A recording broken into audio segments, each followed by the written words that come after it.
অজ্ঞাতনামা ব্যক্তি যিনি আমার এলাকার সোনারগাঁ থানার অফিসার ইনচার্জকে উনি বিভিন্নভাবে ফোন দিয়ে উনি আমার সাথে কথা বলতে চেয়েছেন।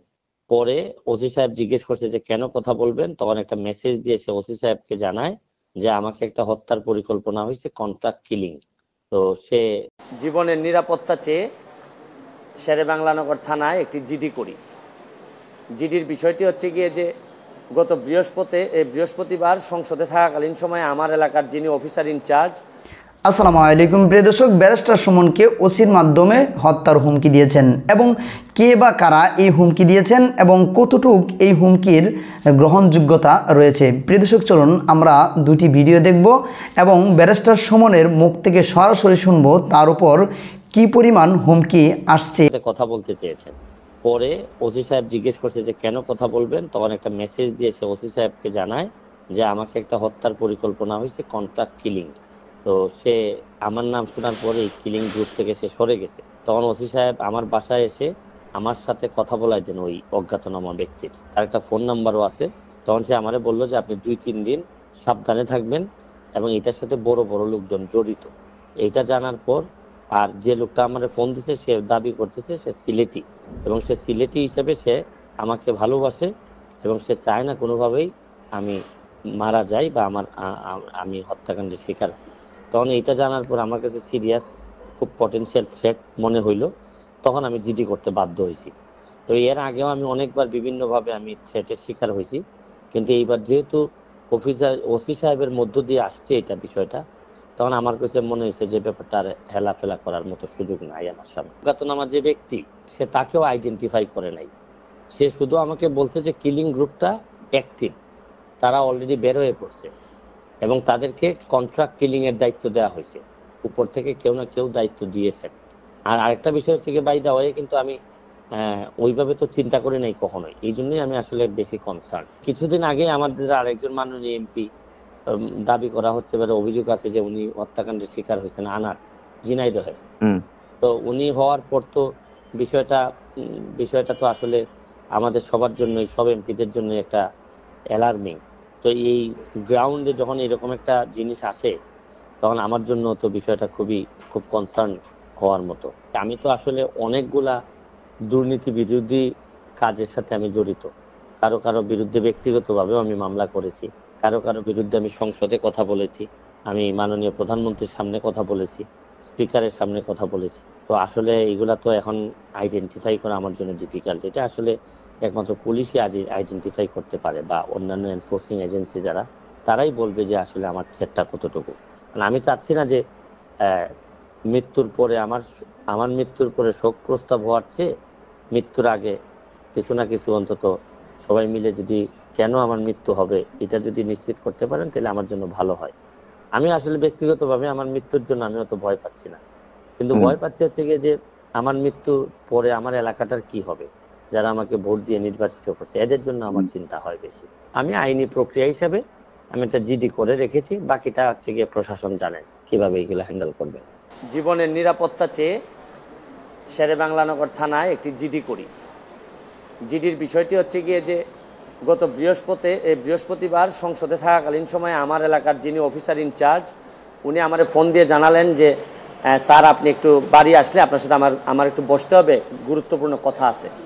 তো শুক্রবারে আমি বাড়ি যাওয়ার পর উনি দুপুরবেলা আমাকে বললেন, আমাকে একটা মেসেজ দেখালেন যে উনাকে একটা লোক 2-3 দিন ফোন করার পর উনি যখন আমলে নিচ্ছিলেন না তখন উনারে একটা মেসেজ দেয় যে ওই লোকটা, অজ্ঞাতনামা লোকটা আমার সাথে দেখা করতে চায়, কথা বলতে চায়, দেখা করতে চায় না, কথা বলতে চায়।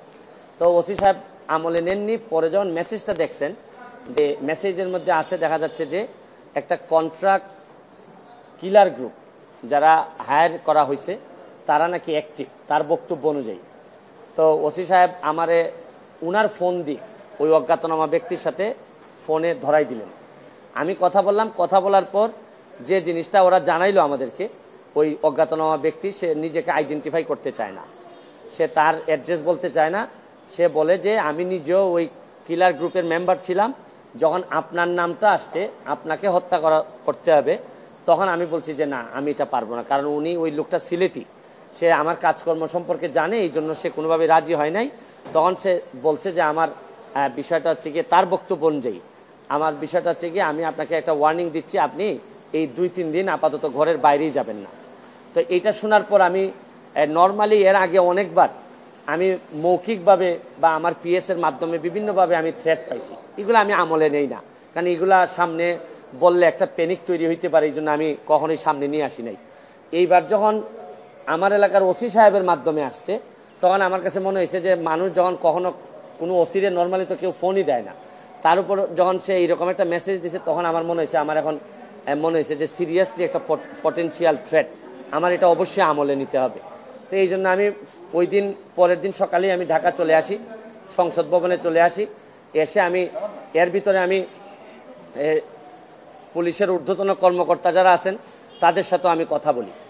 তো এরপরে আমি জিডিটা আমি গতকালকে করছি।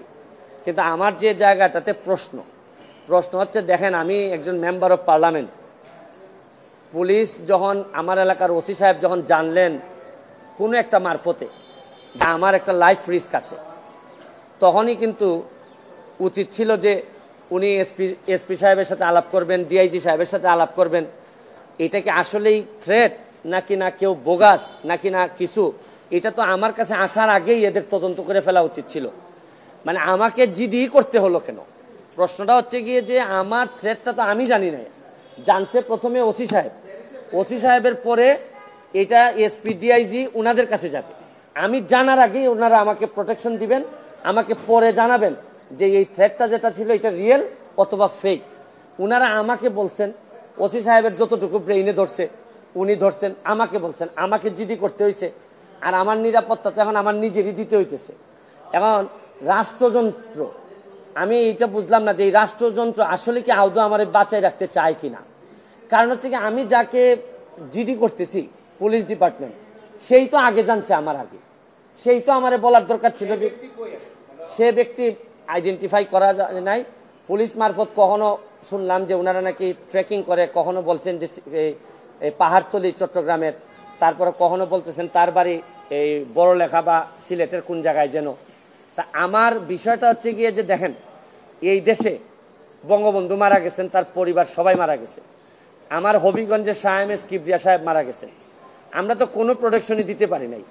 আর আমার বিষয়টা এরকম হয়েছে যে এই পুলিশের ভূমিকা দেখে মনে হইতেছে যে পুলিশ মনে হইতেছে যে একটা অপমৃত্যু রেকর্ড করার জন্য বসে আছে, যে আচ্ছা একটা মৃত্যু হয়েছে, নাইলে এই পর্যায়ে যাবে কেন, আমি কি করতেছি না করতেছি সব পুলিশ এবং এনফোর্সমেন্ট এজেন্সির নখদর্পণে থাকবে।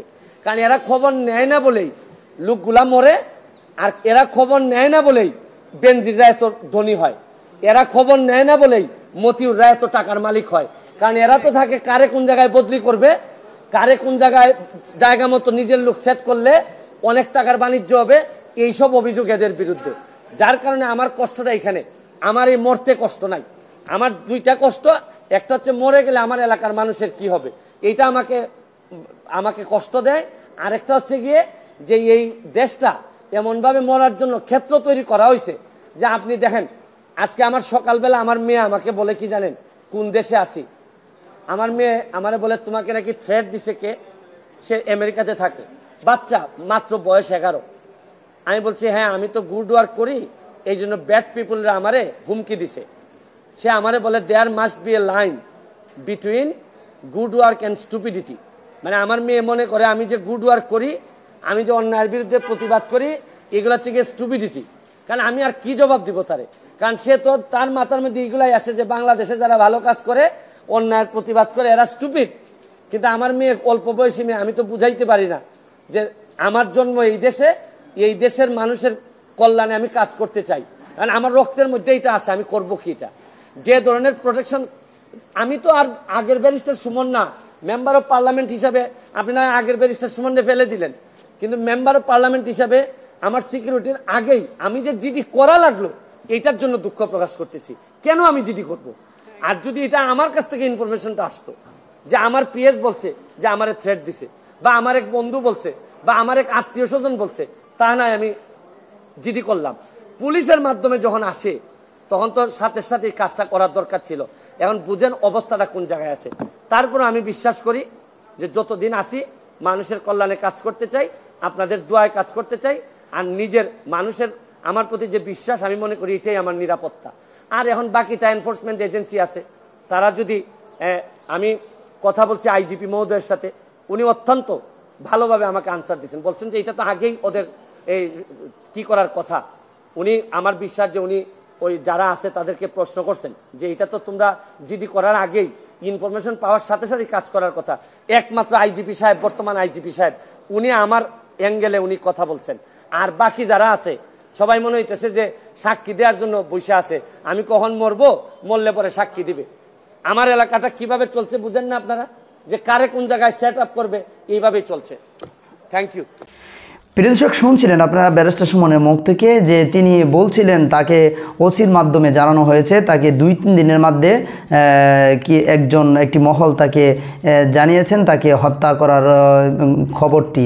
তিনি কিন্তু অলরেডি আতঙ্কে রয়েছেন এবং তিনি এই আগেও অতীতে কিন্তু তাকে অনেকবার হত্যার হুমকি দেওয়া হয়েছিল, কিন্তু সেগুলো সে মাথায় নেননি, বরং সেগুলো এড়িয়ে চলেছেন। কিন্তু এবারেরটি যেহেতু ওসির মাধ্যমে তাকে হুমকি দেওয়া হয়েছে এবং বিষয়টি তাকে গোপনভাবে পুলিশে জানিয়েছেন, এজন্য কিন্তু এই বিষয়টি তিনি মাথায় নিয়েছেন এবং এ নিয়ে হাইকোর্টেও গিয়েছেন এবং তিনি জিটি কিন্তু করে রেখেছেন।